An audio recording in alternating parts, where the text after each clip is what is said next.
श्रीशिवस्तोत्रम्।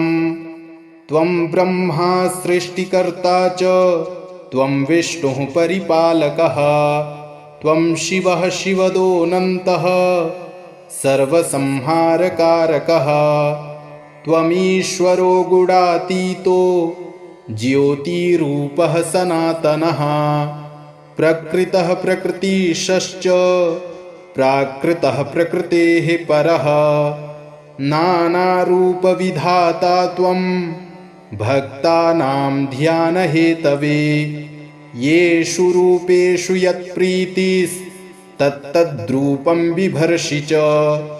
सूर्यस्त्वं सृष्टिजनक आधारः सर्वतेजसां, सोमस्त्वं सस्यपाता च सततं शीतरश्मिना, वायुस्त्वं वरुणस्त्वं च त्वमग्निः सर्वदाहकः, इन्द्रस्त्वं देवराजश्च काले मृत्युर्यमस्तथा, मृत्युञ्जयो मृत्युः कालकालो यमान्तकः, वेदस्त्वं वेदकर्ता च वेदवेदाङ्गपारगः, विदुषां जनकस्त्वं च विद्वांश्च विदुषां गुरुः, मन्त्रस्त्वं हि जपस्त्वं हि तपस्त्वं तत्फलप्रदः, वाक्त्वं वागधिदेवस्त्वं तत्कर्ता तद्गुरुः स्वयं,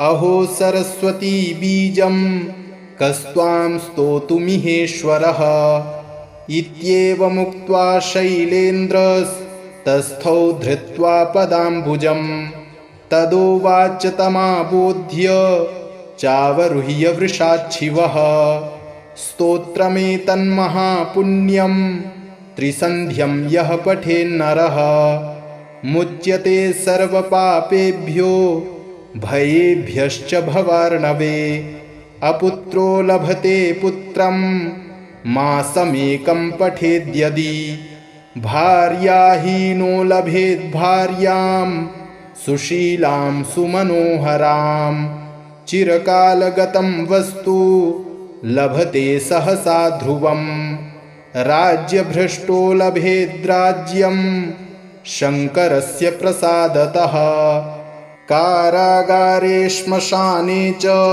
शत्रुग्रस्तेति सङ्कटे, गभीरेति जलाकीर्णे भग्नपोते विषादने, रणमध्ये महाभीते हिंस्रजन्तुसमन्विते, सर्वतो मुच्यते स्तुत्वा शङ्करस्य प्रसादतः, त्वं ब्रह्मा सृष्टिकर्ता च त्वं विष्णुः परिपालकः, त्वं शिवः शिवदोऽनन्तः सर्वसंहारकारकः, त्वमीश्वरो गुणातीतो ज्योतिरूपः सनातनः, प्रकृतः प्रकृतिशश्च प्राकृतः प्रकृतेः परः, नानारूपविधाता त्वं भक्तानां ध्यानहेतवे, येषु रूपेषु यत्प्रीतिस्तत्तद्रूपं बिभर्षि च।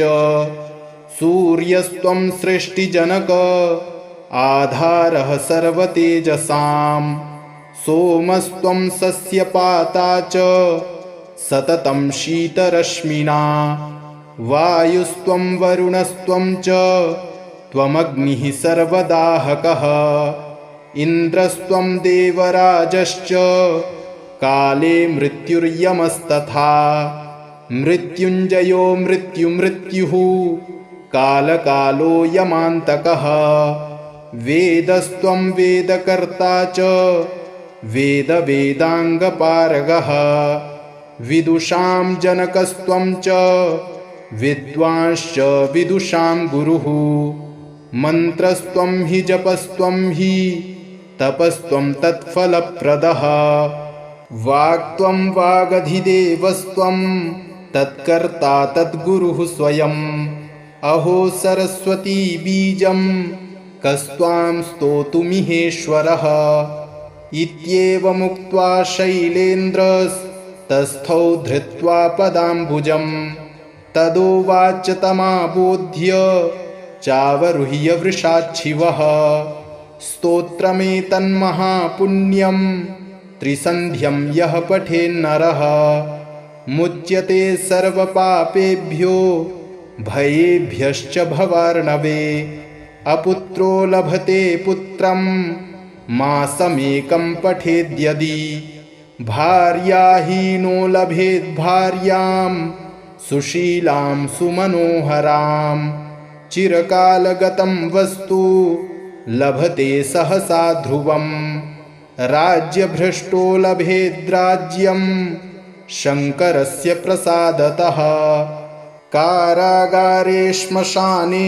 च शत्रुग्रस्तेति सङ्कटे गभीरेति जलाकीर्णे भग्नपोते विषादने रणमध्ये महाभीते हिंस्रजन्तुसमन्विते सर्वतो मुच्यते स्तुत्वा शङ्करस्य प्रसादतः त्वं ब्रह्मा सृष्टिकर्ता च त्वं विष्णुः परिपालकः त्वं शिवः शिवदोऽनन्तः सर्वसंहारकारकः त्वमीश्वरो गुणातीतो ज्योतिरूपः सनातनः प्रकृतः प्रकृतिशश्च प्राकृतः प्रकृतेः परः नानारूपविधाता त्वं भक्तानां ध्यानहेतवे येषु रूपेषु यत्प्रीतिस्तत्तद्रूपं बिभर्षि च सूर्यस्त्वं सृष्टिजनक आधारः सर्वतेजसां सोमस्त्वं सस्यपाता च सततं शीतरश्मिना वायुस्त्वं वरुणस्त्वं च त्वमग्निः सर्वदाहकः इन्द्रस्त्वं देवराजश्च काले मृत्युर्यमस्तथा मृत्युञ्जयो मृत्युः कालकालो यमान्तकः वेदस्त्वं वेदकर्ता च वेदाङ्गपारगः विदुषां जनकस्त्वं च विद्वांश्च विदुषां गुरुः मन्त्रस्त्वं हि जपस्त्वं हि तपस्त्वं तत्फलप्रदः वाक्त्वं वागधिदेवस्त्वं तत्कर्ता तद्गुरुः स्वयम् अहो सरस्वती बीजं कस्त्वां स्तोतुमिहेश्वरः इत्येवमुक्त्वा शैलेन्द्रस्तस्थौ धृत्वा पदाम्बुजं तदोवाच तमाबोध्य चावरुह्य वृषाच्छिवः स्तोत्रमेतन्महापुण्यं त्रिसन्ध्यं यः पठेन्नरः मुच्यते सर्वपापेभ्यो भयेभ्यश्च भवार्णवे अपुत्रो लभते पुत्रं मासमेकं पठेद्यदि भार्याहीनो लभेद्भार्यां सुशीलां सुमनोहरां चिरकालगतं वस्तु लभते सहसा ध्रुवं राज्यभ्रष्टो लभेद्राज्यं शङ्करस्य प्रसादतः कारागारे श्मशाने च शत्रुग्रस्तेति सङ्कटे गभीरेति जलाकीर्णे भग्नपोते विषादने रणमध्ये महाभीते हिंस्रजन्तुसमन्विते सर्वतो मुच्यते स्तुत्वा शङ्करस्य प्रसादतः त्वं ब्रह्मा सृष्टिकर्ता च त्वं विष्णुः परिपालकः त्वं शिवः शिवदोऽनन्तः सर्वसंहारकारकः त्वमीश्वरो गुणातीतो ज्योतिरूपः सनातनः प्रकृतः प्रकृतिशश्च प्राकृतः प्रकृतेः परः नानारूपविधाता त्वं भक्तानां ध्यानहेतवे येषु रूपेषु यत्प्रीतिस्तत्तद्रूपं बिभर्षि च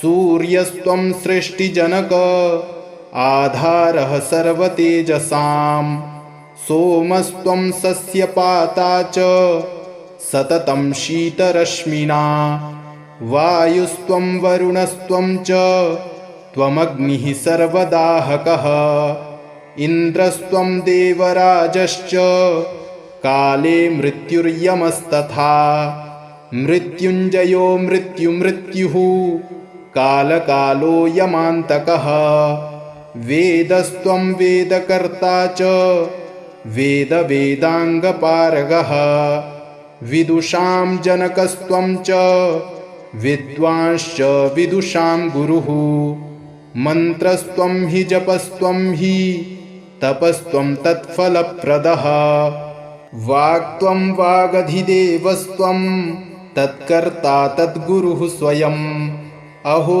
सरस्वती बीजं कस्त्वां स्तोतुमिहेश्वरः इत्येवमुक्त्वा शैलेन्द्रस्तस्थौ धृत्वा पदाम्बुजं तदोवाच तमाबोध्य चावरुह्य वृषाच्छिवः स्तोत्रमेतन्महापुण्यं त्रिसन्ध्यं यः पठेन्नरः मुच्यते सर्वपापेभ्यो भयेभ्यश्च भवार्णवे अपुत्रो लभते पुत्रं मासमेकं पठेद्यदि भार्याहीनो लभेद् भार्यां सुशीलां सुमनोहरां चिरकालगतं वस्तु लभते सहसा ध्रुवम् राज्यभ्रष्टो लभेद्राज्यं शङ्करस्य प्रसादतः कारागारे श्मशाने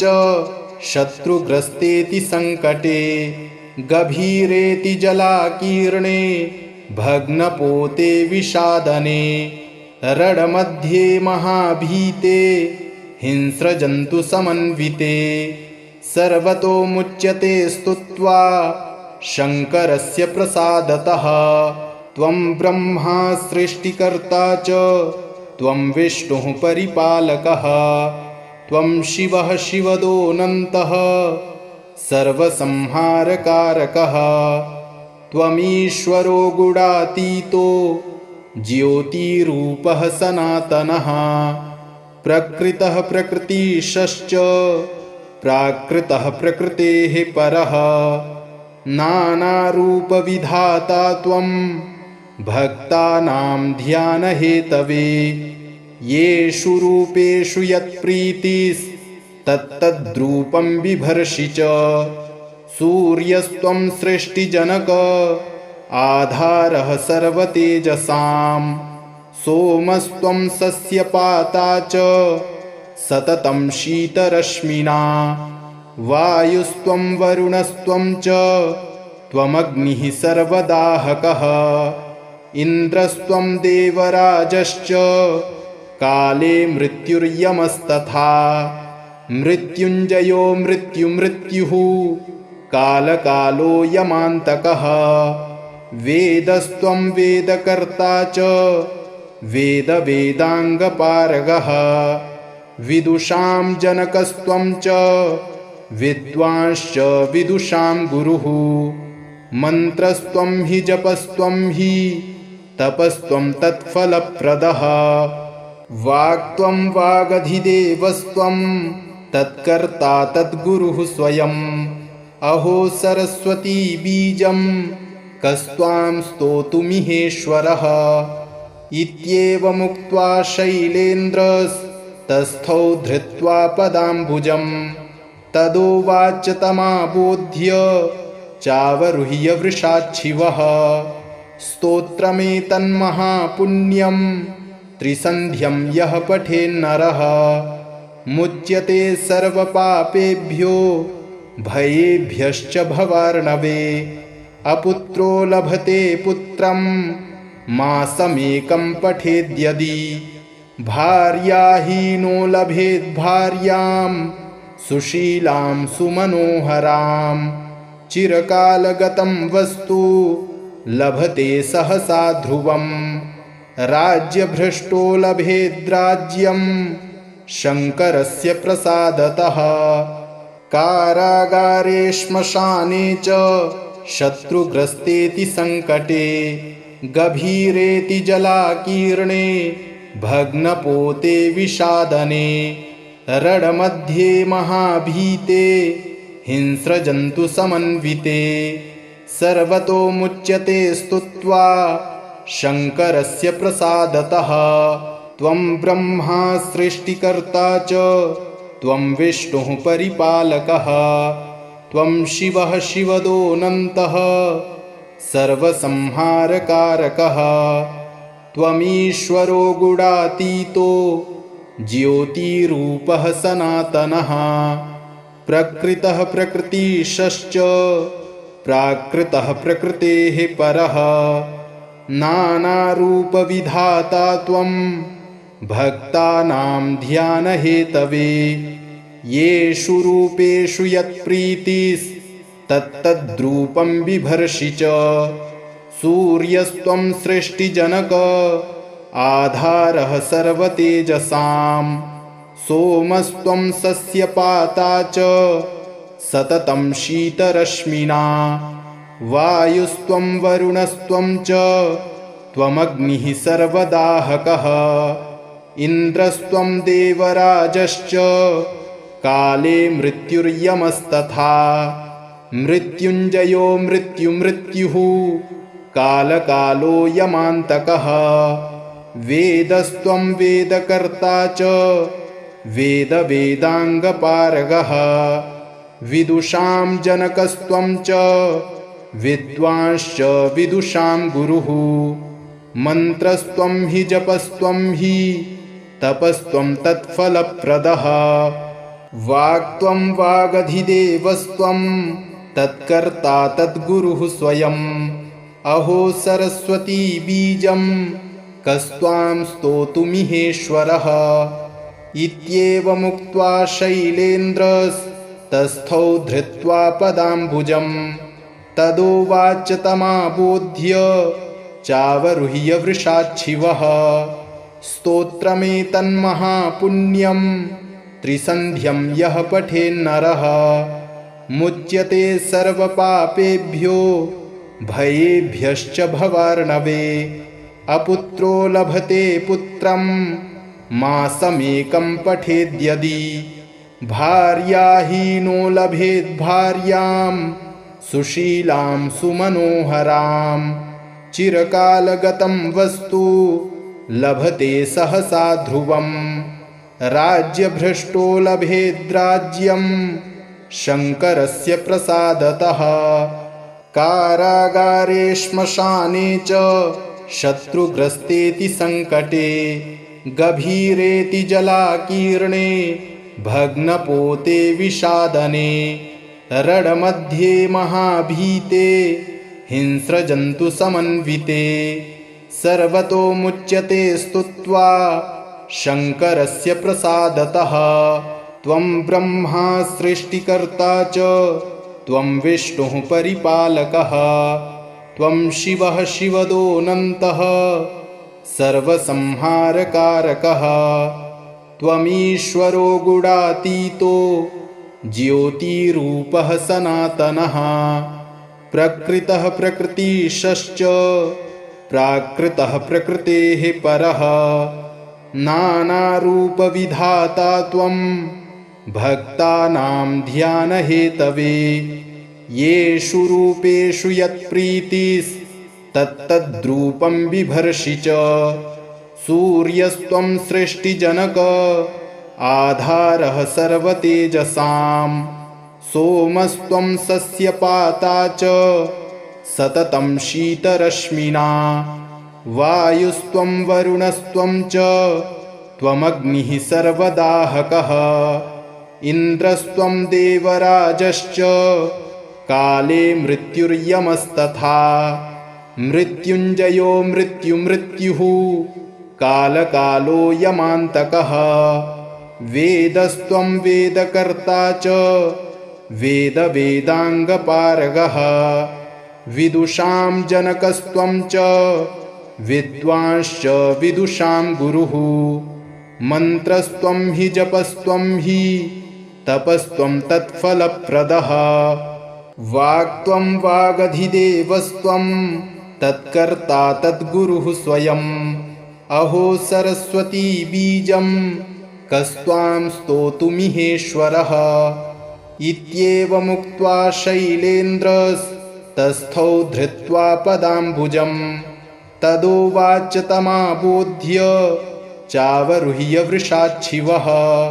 स्तोत्रमेतन्महापुण्यं त्रिसन्ध्यं यः पठेन्नरः मुच्यते सर्वपापेभ्यो भयेभ्यश्च भवार्णवे।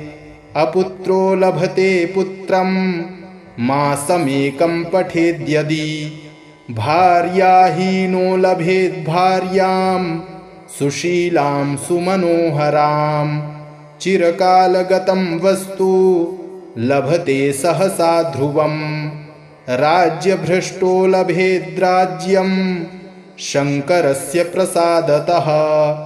कारागारे श्मशाने च शत्रुग्रस्तेति सङ्कटे। गभीरेति जलाकीर्णे भग्नपोते विषादने। रणमध्ये महाभीते हिंस्रजन्तुसमन्विते। सर्वतो मुच्यते स्तुत्वा शङ्करस्य प्रसादतः। त्वं ब्रह्मा सृष्टिकर्ता च त्वं विष्णुः परिपालकः। त्वं शिवः शिवदोऽनन्तः सर्वसंहारकारकः। त्वमीश्वरो गुणातीतो ज्योतिरूपः सनातनः। प्रकृतः प्रकृतिशश्च प्राकृतः प्रकृतेः परः। नानारूपविधाता त्वं भक्तानां ध्यानहेतवे। येषु रूपेषु यत्प्रीतिस्तत्तद्रूपं बिभर्षि च। सूर्यस्त्वं सृष्टिजनक आधारः सर्वतेजसां। सोमस्त्वं सस्यपाता च सततं शीतरश्मिना। वायुस्त्वं वरुणस्त्वं च त्वमग्निः सर्वदाहकः। इन्द्रस्त्वं देवराजश्च काले मृत्युर्यमस्तथा। मृत्युञ्जयो मृत्युः कालकालो यमान्तकः। वेदस्त्वं वेदकर्ता च वेदाङ्गपारगः। विदुषां जनकस्त्वं च विद्वांश्च विदुषां गुरुः। मन्त्रस्त्वं हि जपस्त्वं हि तपस्त्वं तत्फलप्रदः। वाक्त्वं वागधिदेवस्त्वं तत्कर्ता तद्गुरुः स्वयम्। अहो सरस्वती बीजं कस्त्वां स्तोतुमिहेश्वरः। इत्येवमुक्त्वा शैलेन्द्रस्तस्थौ धृत्वा पदाम्बुजं। तदोवाच तमाबोध्य चावरुह्य वृषाच्छिवः। स्तोत्रमेतन्महापुण्यं त्रिसन्ध्यं यः पठेन्नरः मुच्यते सर्वपापेभ्यो भयेभ्यश्च भवार्णवे। अपुत्रो लभते पुत्रं मासमेकं पठेद्यदि। भार्याहीनो लभेद्भार्यां सुशीलां सुमनोहरां।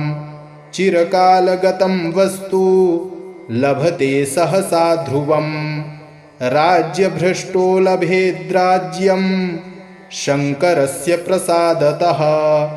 कारागारे श्मशाने च शत्रुग्रस्तेति सङ्कटे। गभीरेति जलाकीर्णे भग्नपोते विषादने। रणमध्ये महाभीते हिंस्रजन्तुसमन्विते। सर्वतो मुच्यते स्तुत्वा शङ्करस्य प्रसादतः। त्वं ब्रह्मा सृष्टिकर्ता च त्वं विष्णुः परिपालकः। त्वं शिवः शिवदोऽनन्तः सर्वसंहारकारकः। त्वमीश्वरो गुणातीतो ज्योतिरूपः सनातनः।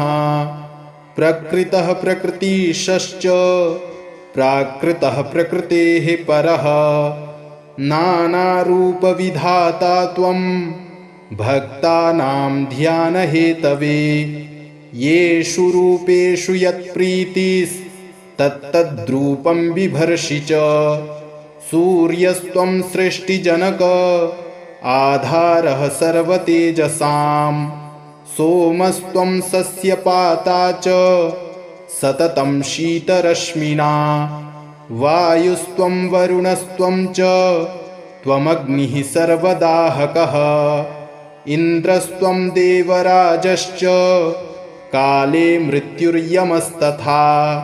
मृत्युञ्जयो मृत्युः कालकालो यमान्तकः। वेदस्त्वं वेदकर्ता च वेदाङ्गपारगः। विदुषां जनकस्त्वं च विद्वांश्च विदुषां गुरुः। मन्त्रस्त्वं हि जपस्त्वं हि तपस्त्वं तत्फलप्रदः। वाक्त्वं वागधिदेवस्त्वं तत्कर्ता तद्गुरुः स्वयम्।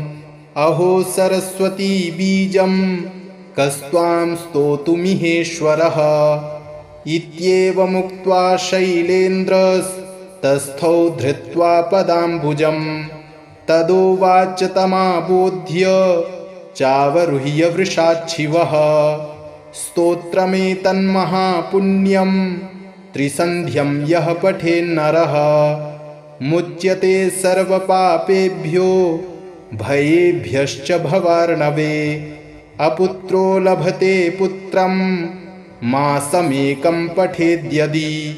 भार्याहीनो लभेद्भार्यां सुशीलां सुमनोहरां। चिरकालगतं वस्तु लभते सहसा ध्रुवम्।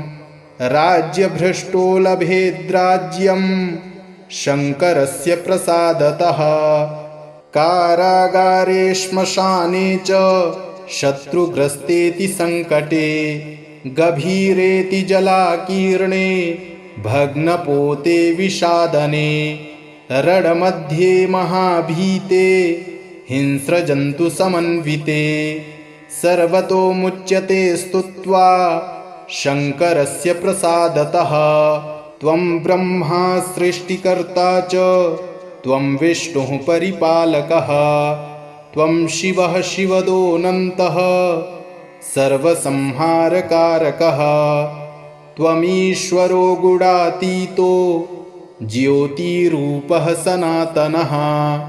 प्रकृतः प्रकृतिशश्च प्राकृतः प्रकृतेः परः।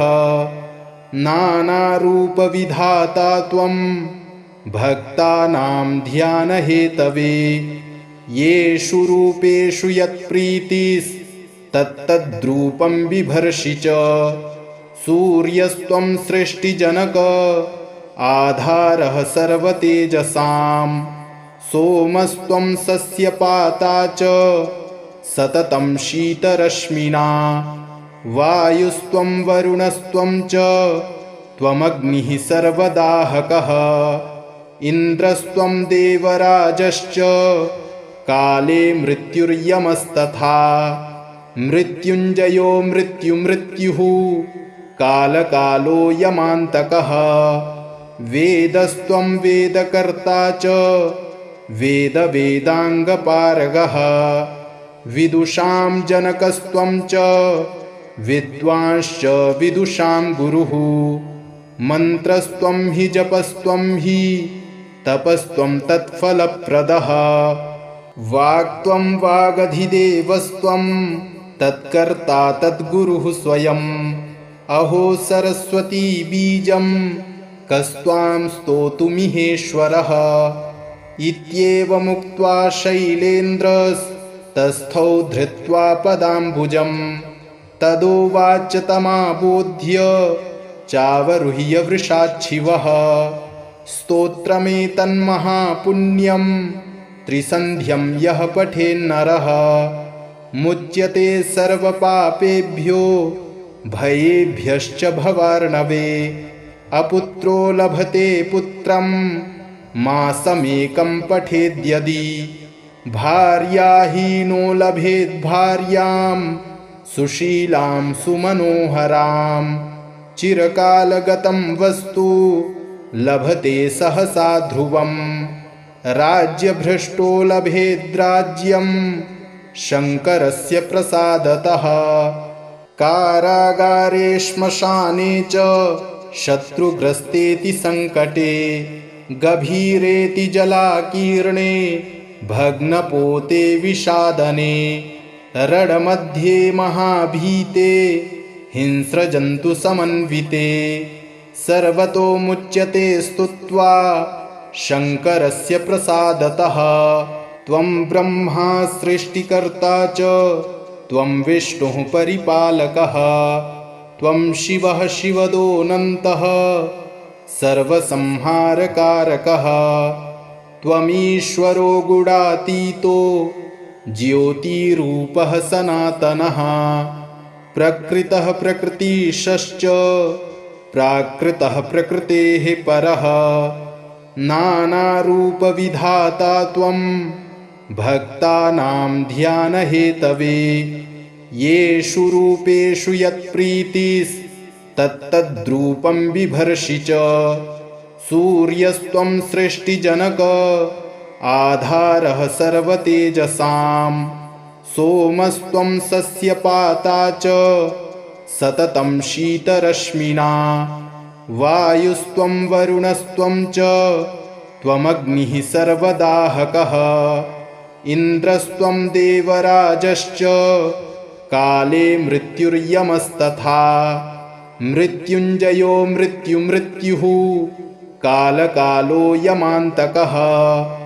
वेदस्त्वं वेदकर्ता च वेदवेदाङ्गपारगः विदुषां जनकस्त्वं च विद्वांश्च विदुषां गुरुः मन्त्रस्त्वं हि जपस्त्वं हि तपस्त्वं तत्फलप्रदः वाक्त्वं वागधिदेवस्त्वं तत्कर्ता तद्गुरुः स्वयम् अहो सरस्वती बीजं कस्त्वां स्तोतुमिहेश्वरः इत्येवमुक्त्वा शैलेन्द्रस्तस्थौ धृत्वा पदाम्बुजम् तदोवाच तमाबोध्य चावरुह्य वृषाच्छिवः स्तोत्रमेतन्महापुण्यं त्रिसन्ध्यं यः पठेन्नरः मुच्यते सर्वपापेभ्यो भयेभ्यश्च भवार्णवे अपुत्रो लभते